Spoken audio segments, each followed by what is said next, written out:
Hi everyone, I am Ashik, first year MBBS student of Sri Sathya Sai Medical College and Research Institute. As the part of continuous assessment program conducted by Biochemistry department, I am here to talk about impaired glucose tolerance. First of all, we need to understand what is impaired glucose tolerance. It is a condition in which sugar level is high but not high enough to be type 2 diabetes, or another way we can define it as IGT is a pre-diabetic state of hyperglycemia that is associated with insulin deficiency and increased risk of cardiovascular pathology. As the principle, we have to treat the causes, not the disease. Here we are going for the causes of impaired glucose tolerance. First, overdose and obesity. Obesity is a condition in which we can early predict that the individual is not following a healthy diet. Next, having a family history of diabetes. Usually a person having a family history of diabetes is more prone for IGT.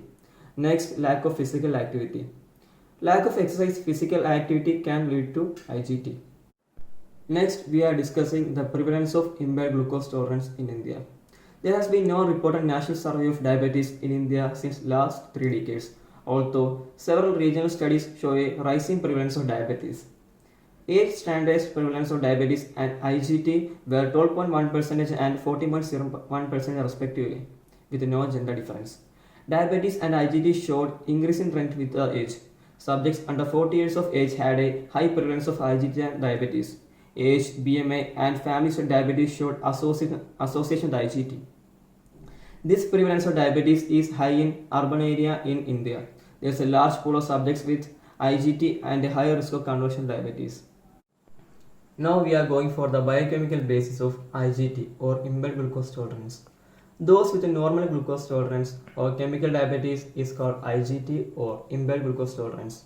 Diabetes with a minimum fasting hyperglycemia, that is fasting plasma glucose level less than 126 mg per deciliter, and diabetes mellitus in association with postprandial hyperglycemia, that is greater than 200 mg per deciliter, are prone to IGT or impaired glucose tolerance.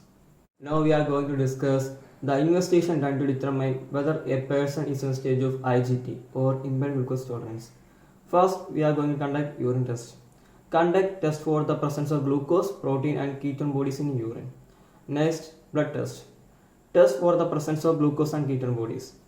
When a diagnosis of diabetes is confirmed, other investigations should include plasma urea, creatinine, electrolytes and lipids.